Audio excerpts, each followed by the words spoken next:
Bonjour et bienvenue dans cette nouvelle édition du JT. Son dernier roman s'appelle La Jouissance, un livre sur la construction et la déconstruction d'un couple. Florian Zeller, l'auteur, nous en parle dans un instant. Il est de passage à Brest pour rencontrer ses lecteurs. Mais tout de suite, l'actualité de ce 25 octobre 2012 dans le Finistère.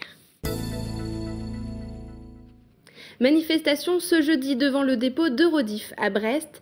La direction a annoncé début octobre que l'entrepôt du Finistère allait être transféré à Troyes, en Champagne. Si les employés refusent la mutation, ils seront licenciés. Plus d'explications avec Erwan Lousseau.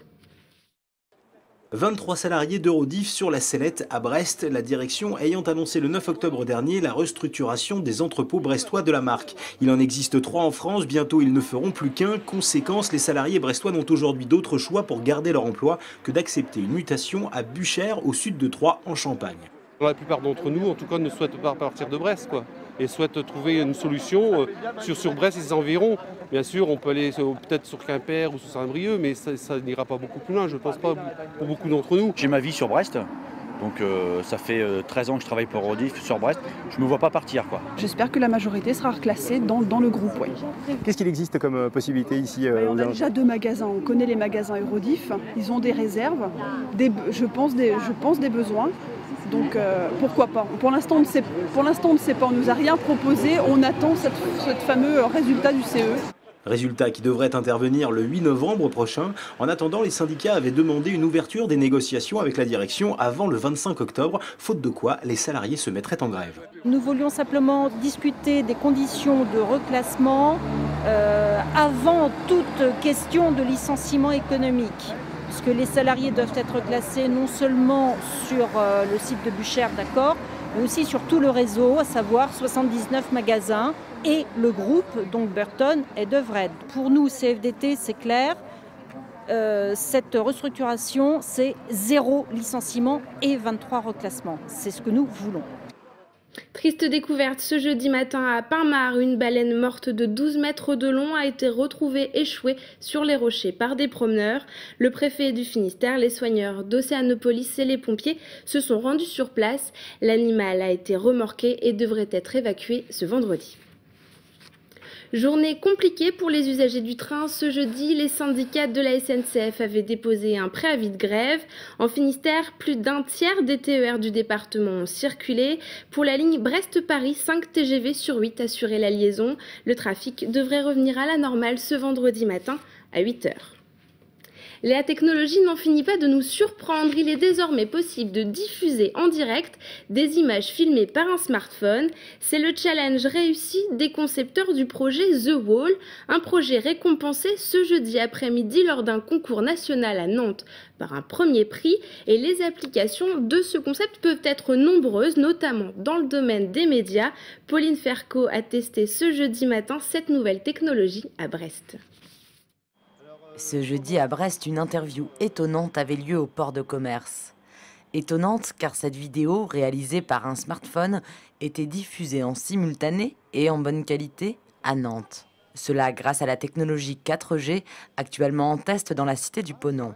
Intitulé The Wall, le projet était mis ce jeudi en concurrence avec 12 autres concepts technologiques futuristes pour le trophée Loading the Future. Là où The Wall aussi apporte une certaine innovation, c'est qu'il va utiliser au niveau d'Internet un serveur avec des nouvelles technologies du web qui vont rendre possible cette restitution de cette vidéo en direct directement aux utilisateurs, qu'ils utilisent un smartphone, une tablette ou un ordinateur, voire même une télévision.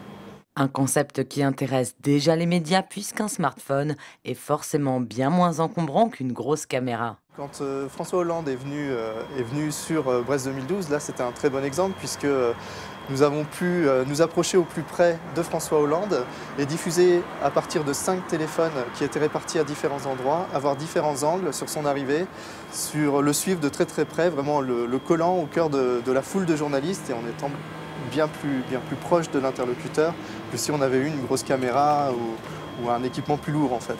Si le projet doit encore être perfectionné, The Wall devrait être opérationnel dès la fin de l'année 2013.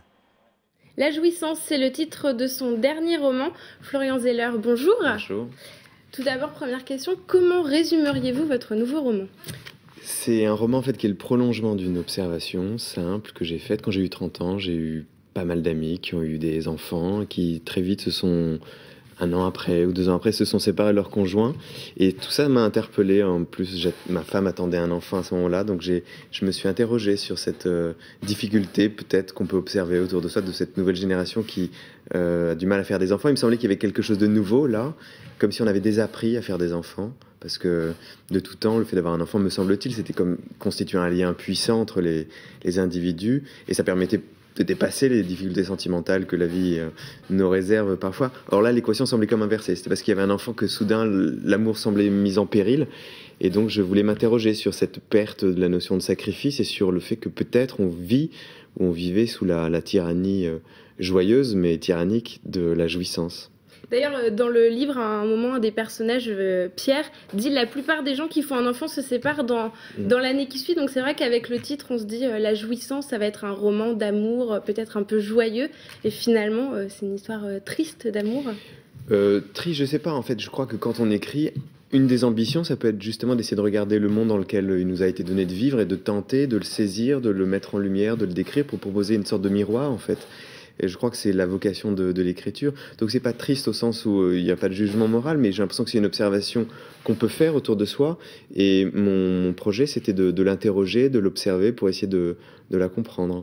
Et vous-même, vous avez un regard désabusé sur l'amour ? Non, pas du tout désabusé. Je dois confesser beaucoup de naïveté et d'espérance. Mais voilà, c'est pas du tout un projet de confession. C'est plutôt voilà, de tenter de décrire ces premiers moments du XXIe siècle, de notre nouveau siècle, d'essayer de saisir ce qui le caractérise. Et je me disais que, au-delà de l'évidence ou des caractères anodins, on sait que l'amour dure pas très longtemps, que parfois c'est difficile. Peut-être qu'il y avait là quelque chose qui interpellait notre époque, justement avec la même force que s'il s'agissait d'un fait sociologique majeur ou d'un changement profond entre les êtres. Est-ce que c'est vous qui apparaissez à travers le jeu, la première personne du singulier dans le film? Il y a une espèce d'observateur qui regarde Pauline et Nicolas. Dans le livre. Dans le livre, pardon. Oui, je regarde ces personnages et je suis un peu c'est comme une promenade et j'essaie de la guider, moi, à travers ce narrateur, oui.